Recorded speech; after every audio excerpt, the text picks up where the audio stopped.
Welcome to the Positive Spiritual Living Podcast, brought to you by Unity on the Bay. This is your positive path for spiritual living.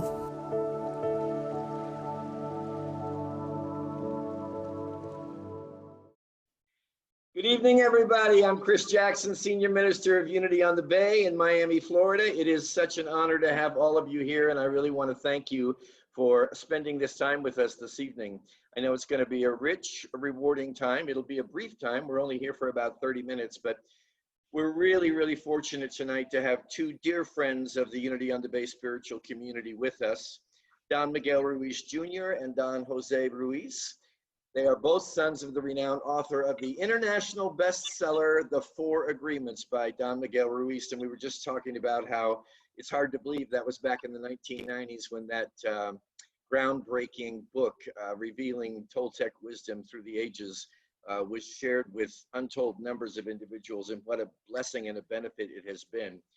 Like with their dad, they've both dedicated their lives to sharing the wisdom of the Toltecs, which is a society of scientists and artists who dwelt in southern Mexico. Don Miguel Jr. and Don Jose are authors in their own right with best-selling books, The 5 Levels of Attachment and The Fifth Agreement, and many others. Toltec knowledge arises from the same essential unity of truth as all of the sacred esoteric traditions found around the world. And all three members of the Ruiz family have shared time with us in person at Unity on the Bay in Miami, but we really want to thank you guys for taking the time to be with us this evening. Just such an honor to have you with us. Thank you. Welcome. Thank you so much, Reverend. Thank you so much for inviting us once again to your beautiful community. It's a joy to have you here. So we thought maybe we would spend this time tonight taking a look at how we can benefit from the Toltec wisdom in these most interesting and challenging times that we find ourselves in. So I just had a few questions I wanted to throw at you. One of them was, how can we best use this profound wisdom in times of challenge and crisis and turmoil that we find ourselves in right now, so that we benefit ourselves and at the same time, hopefully benefit the human family? How is it that we can use that wisdom practically?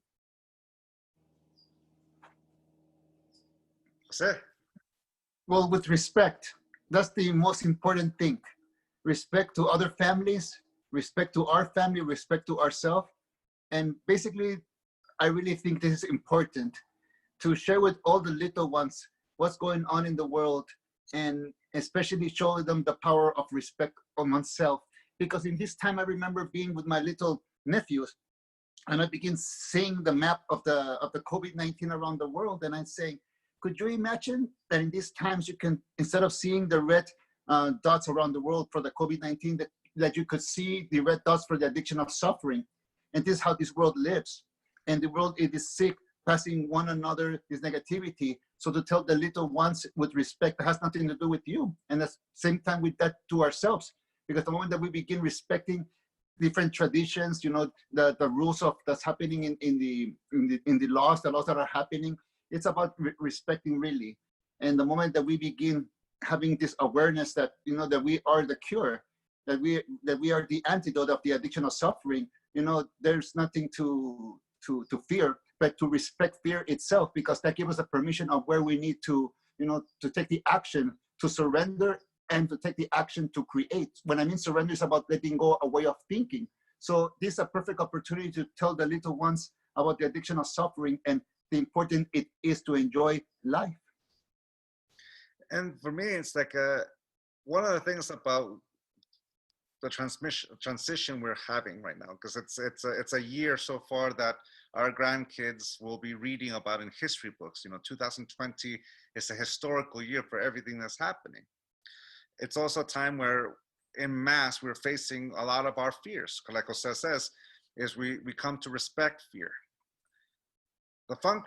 It's easier to understand fear as a function rather than a concept. The function of fear is to keep us safe. If there's a danger in front of us, like someone with a gun or a rattlesnake, we will respond with anger, fight, freeze, or flee. And anger is the response to anger. screaming and running will be fleeing, you know, and or freezing is when you no longer trust your instincts, kind of like the whole deer in headlights. Right now, we're living a time when there is both real fear and irrational fear. Real fear, like I just said, its function is to keep us safe. Irrational fear is the one we create in our mind. Now, the image I usually have is, imagine that you are in a movie theater watching a horror movie, or the first movie that caused you fear. In my case, that's Poltergeist and The Exorcist, and the last movie to make me feel fear was the Blair Witch Project. Back when the first time I saw it in '99, it hasn't caused me fear ever since, you know. But back then when I first saw it, I was afraid for a whole week, and I felt the effects. Mind you, I wasn't in real danger. It was light being projected onto a screen with a very good surround system, but I was not in any danger, yet my body responded with that fear, that fight, flee, or freeze in that moment.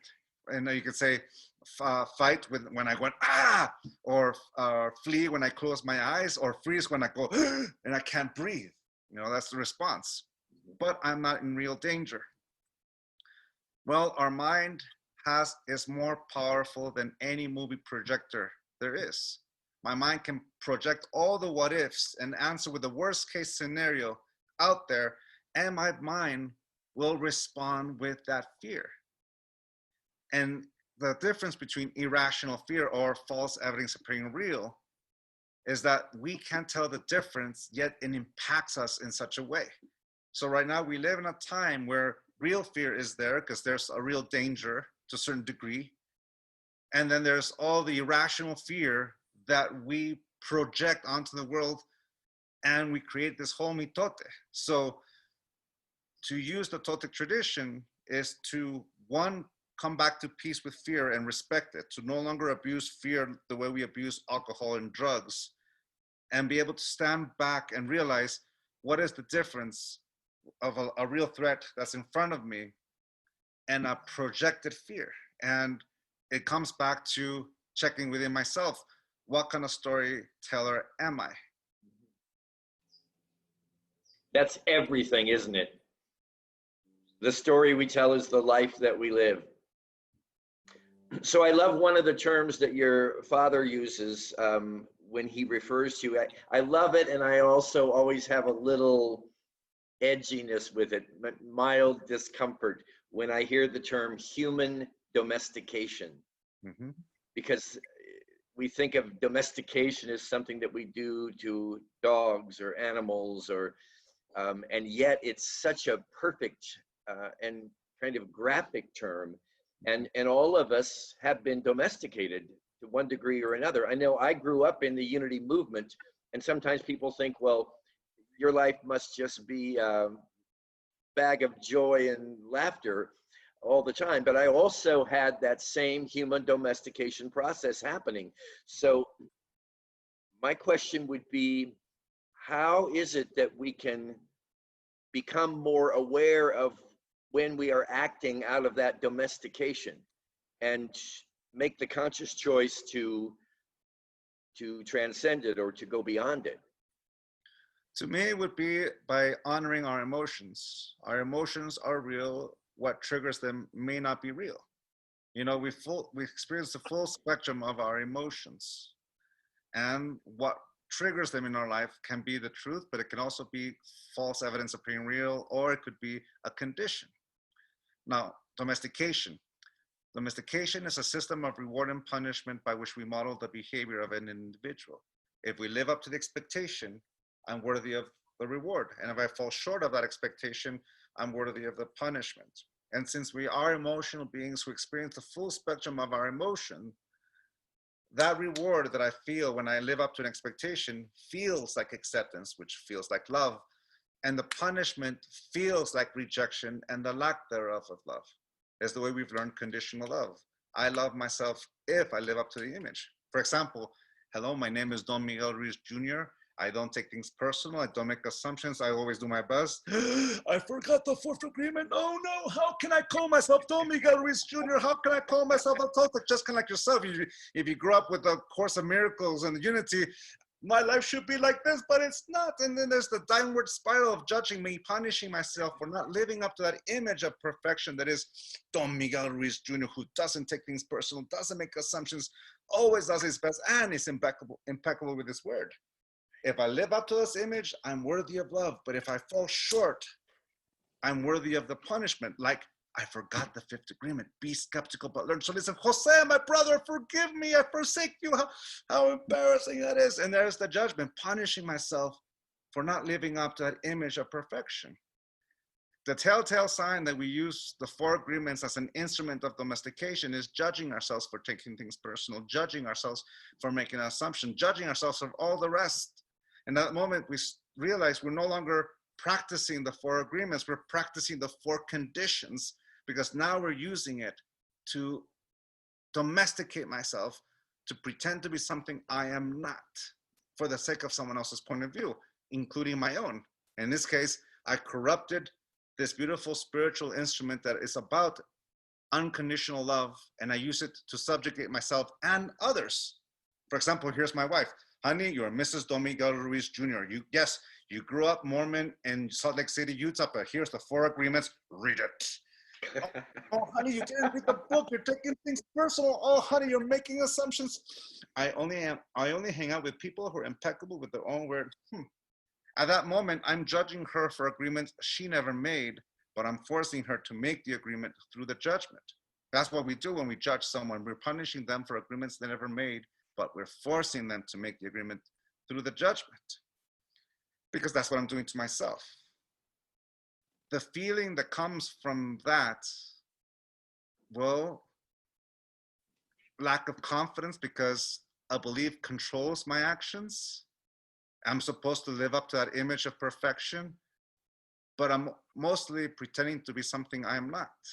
So the moment to break that cycle is to accept the truth. In this case, hello, my name is Miguel Angel Ruiz Jr., and I do take things personal. I do make assumptions. Sometimes I'm not impeccable with my word.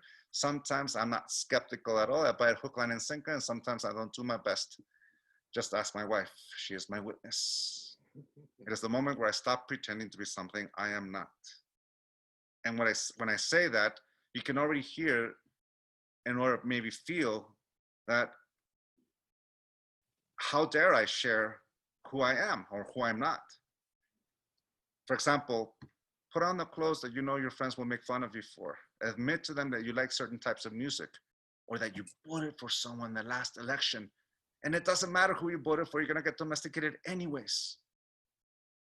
Think about all those moments you've judged yourself and how that felt, and then you'll know what it feels like to feel domesticated. Take it away, Jose. Well, I really like to realize that when we begin feeling honesty, everything begins to change. Not validation in order that we are right or guessing, we got the right answer. No, it's about self-validation. Like one day I realized that I was domesticated because I was corrupting the ways that I feel. Like reality, when I was born, it was already a program of domestication in the human race, how to handle death. And most of the people who go through death, of course it's painful. I'm not saying it's not painful, but we corrupt the death ceremony because we begin to hurt ourselves with our loved ones. And there's some times when we don't even meet the people and we continue feeling bad. We continue feeling bad about, corrupting ourselves and feeling negativity and putting everything ourselves down. Also, when it's the end of relationship, we're domesticated to hurt ourselves when our relationship ends, to not see the beautiful things, that you see the beautiful moments. We're addicted to suffering, and this is in everything. And then when we realize that we're defending our own belief system in order to have a perfect match for everything else, we're trying to be the perfect fit for the dream of the planet. But the dream of the planet, it is 5,000 years of agreement and 5,000 years of a house over a lie, over a lie, over a lie. And what lie do I mean? Hiding your true emotions. Having the boy say, this is not correct. Like my father, he had the beautiful heart to talk to himself with honesty, to be completely honest with himself. And he saw the Toltec tradition, and he saw it with a lot of superstition. He saw a lot of manipulation with fear and domesticating with fear, that they have to do certain kind of things to please the gods. And, all that is just superstition. The reality comes what feels good to your heart. if it feels good to disrespect death, to respect the loved ones, like I used to do, don't believe me wrong, because at one point, you know, it happened something interesting when I was young.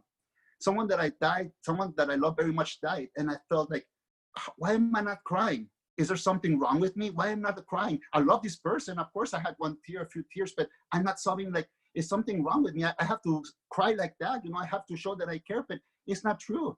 It's just corrupting death instead of celebrating some life. For the honor of life that I have when my grandmother died, it wasn't the one that I beat myself up when my grandfather died or my best friend died, or I experienced the heartbreak of my father having a heart attack and almost dying. It was more of a celebration because I know that she lived a nice life. Of course, my body will feel hurt, but she still continues living in me. So in that moment, I broke a domestication, how I used to corrupt a death situation into honor somebody that I love. Now, with the death of my stepmother, and I saw her in her box, in her box to be buried, to be burned, and her body was there in her wake. And I knew her energy wasn't there, but her body was. So my body and her body had a connection still in my mind and her mind. But when I began feeling her in my heart, it's like I can imagine the secondary character of her, the one that lives in my head speaking. It says, Jose, don't wait for something to happen and then you get inside this box. Right now, let go of everything that doesn't serve you. All the domestication that hurt your heart, that you went against yourself, all those lies that are not real. Stop misusing corruption, because corruption will only lead you to a world of lies, and lies the foundation of hell. So when you know that you can corrupt a death situation, you can corrupt an end of relationship, you can corrupt even when you get fired up a workplace, it creates a world of, complaining. So when we are aware that everything is just a dream, everything is just a story, we don't have to fit in. We have to be loyal to a loyal heart. We don't have to worry who's going to judge us, who's going to break us down, because what we really want is personal freedom when we break domestication. Why? Because we prefer personal freedom than to live with the dream of the ego. That's when we find our personal freedom, when we trust ourselves. And the domestication is in our faith. Okay, what do we want to achieve in life? That's why to make an agreement of love, it can clean up the way. And the beautiful thing is that we stop taking people personally. Like right now, you can see the injustice going on. People are angry, but people are not even knowing what is in the people's head. They just like to judge how you're supposed to act, but people are really in battle of wounds. And it's not even our wounds, it's our ancestors' wounds that are being fought. All this dream of separation, racism is because there is need of love. And the moment is because we domesticated with the corruption of love. And this is the result. So now all of this can be the perfect, awareness, so we can rewrite the story of humanity, when we don't have to have validation to be loved or accepted, where we don't have to pray to the outside for our missions to be answered. We only have to listen to ourselves. And this is when we auto-domesticate and we respect everybody else's mind as well, because they have the right to believe. And this is the beautiful thing about this awareness of the Toltec tradition, that is just common sense with the rest of the traditions in the world.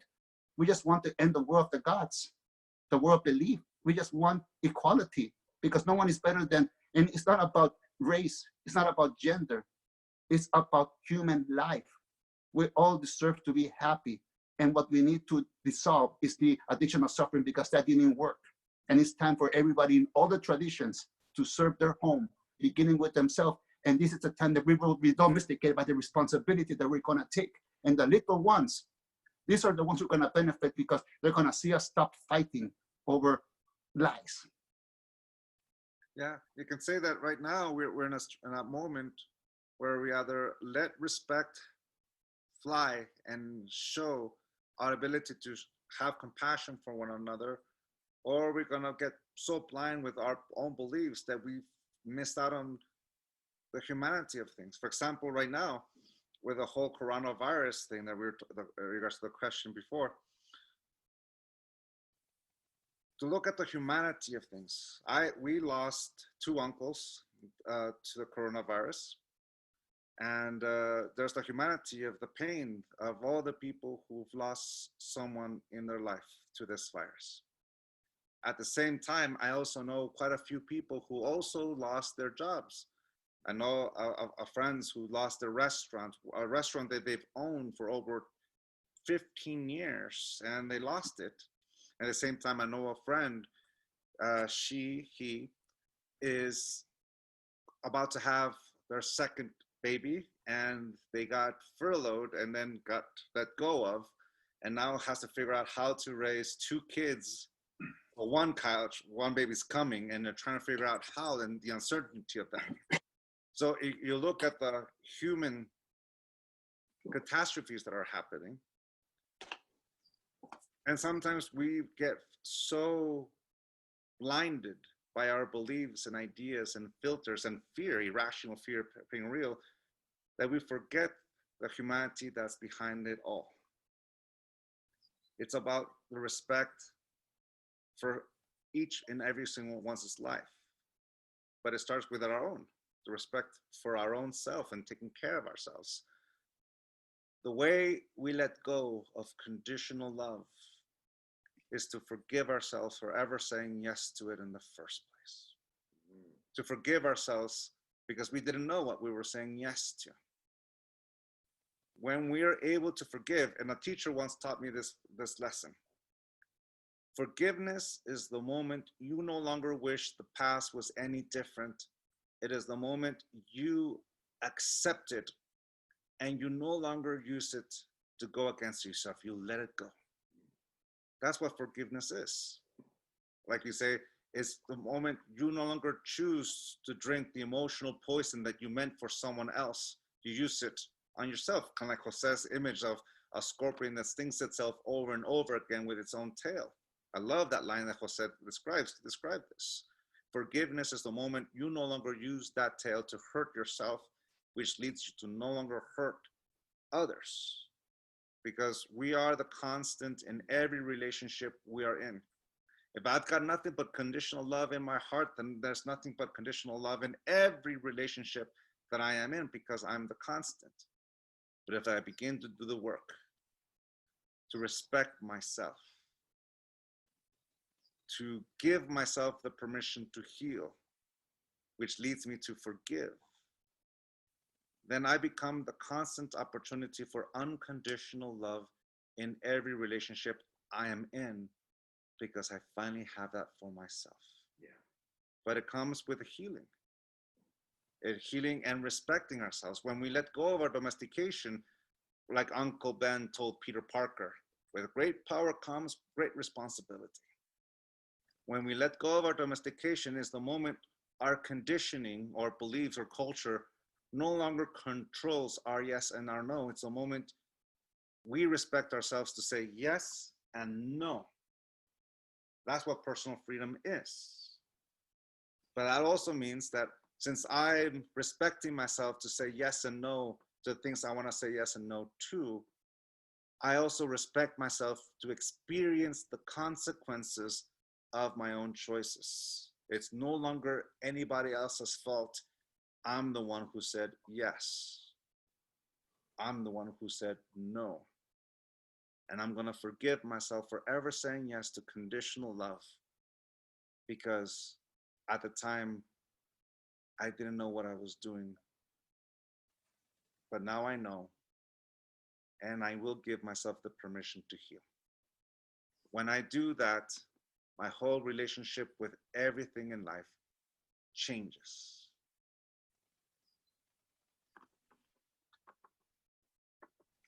Beautifully stated.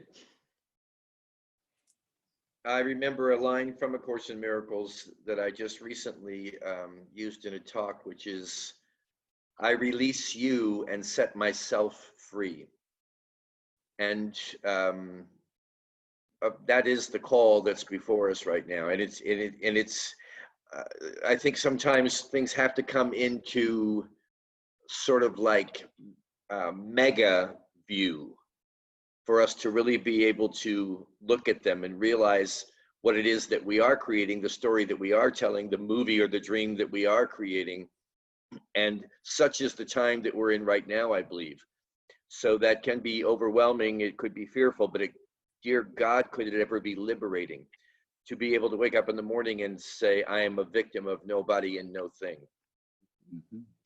Yeah, it's kind of like I was talking just right now. It's like right now we're all going through this transition, you know, the work and all kind of do. So some of us don't have work, some of us do, you know, depending on that.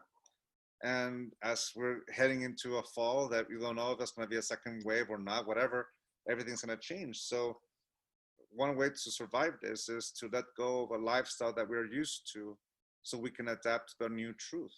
Sometimes letting go. Is that true for everyone? Well, no, it's going to be different for every single one, which means pay attention to where you're at this very moment in time. Respect yourself, to be present of who you are, and respect yourself to make the choices that are adequate for you, your beloved, your community, your relationships. But it starts with respect for you. And that's what letting go of domestication allows us to do. Regain our personal freedom, which is our free will, and respect ourselves to experience those consequences, because that's how life teaches us, through the consequences of our own choices.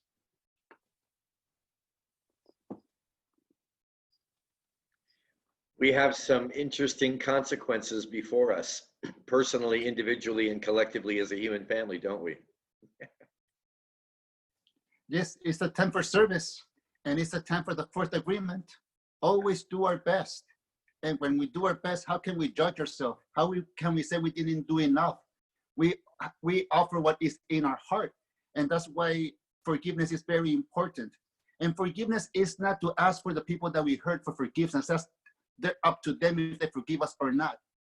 Our work, our path is to not repeat those things that we did to those people again, to the people that we know now and the people that we will meet.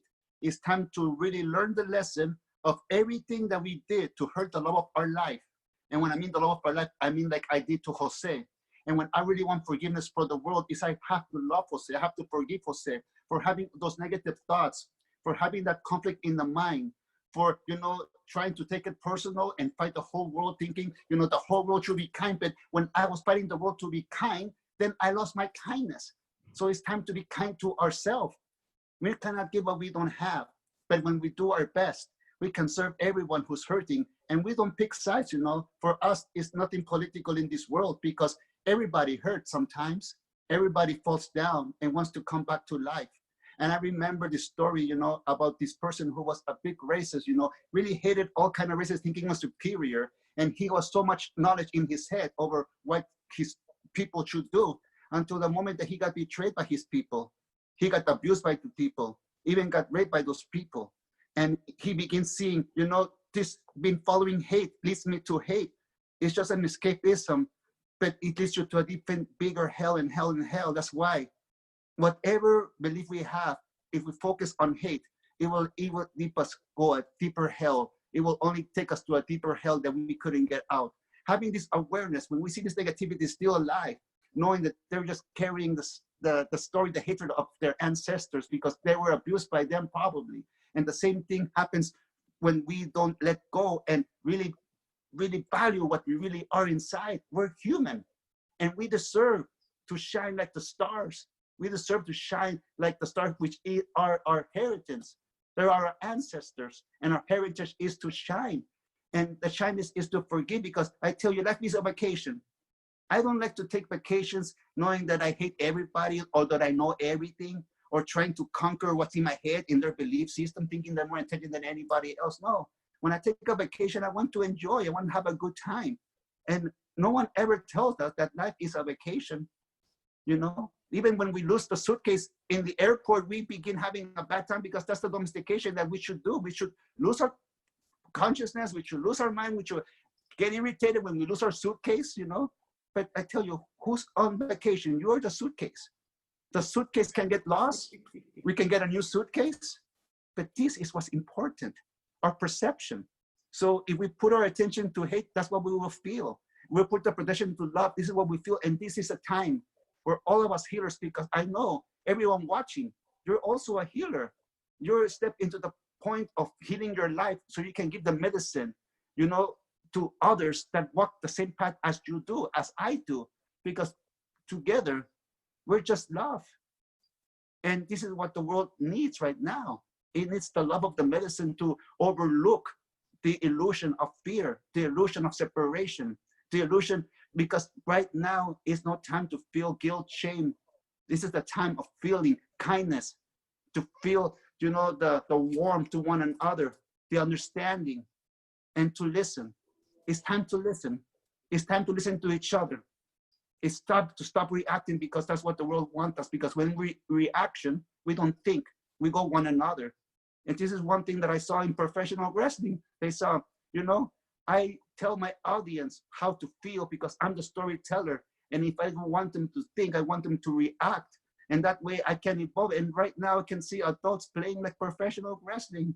They're even doing in the news. I've been seeing, they're hyping up for a pay-per-view, and I know that there's serious things going on in life. And, it's time for talk honestly, what's going on, how is it affecting in our home, and how are we taking it personal, or how it's affecting our home, how affecting our mind. So in this moment, we can really analyze this, getting comfortable in the uncomfortableness, which is all the point of yoga, because that is where we're going to heal. Heaven doesn't need heaven. Who need heaven?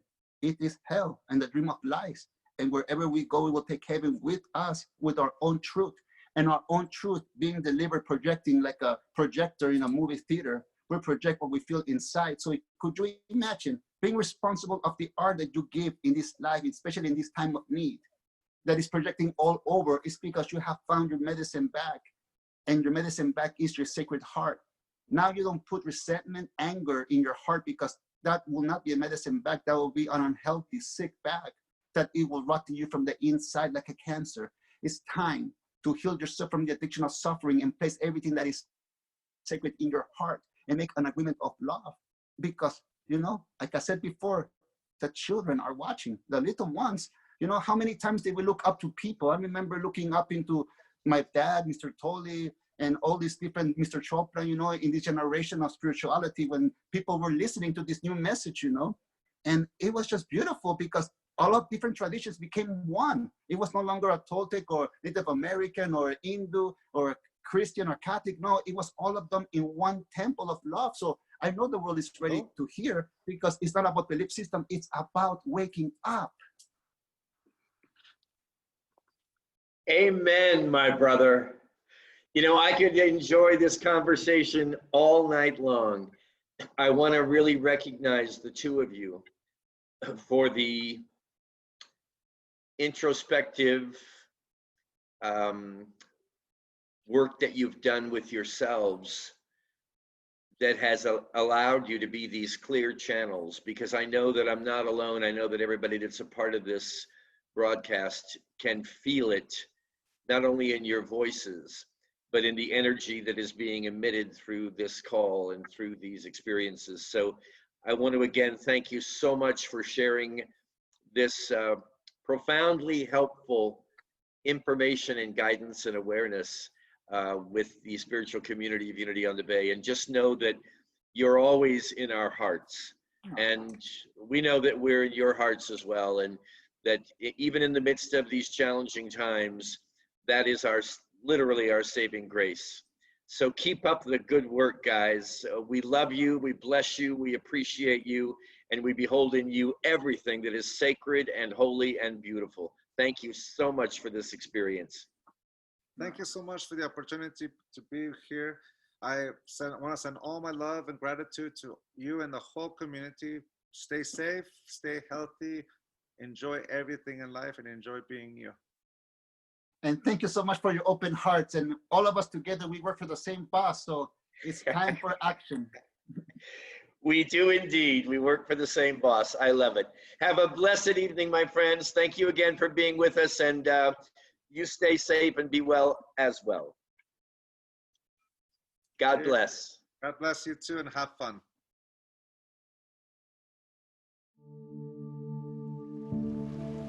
We hope you enjoyed this episode of the Positive Spiritual Living Podcast, brought to you by Unity on the Bay, a spiritual community located in Miami, Florida. Unity on the Bay is supported by the generosity of its community. If you'd like to make a donation or learn more about Unity on the Bay, please visit unityonthebay.org.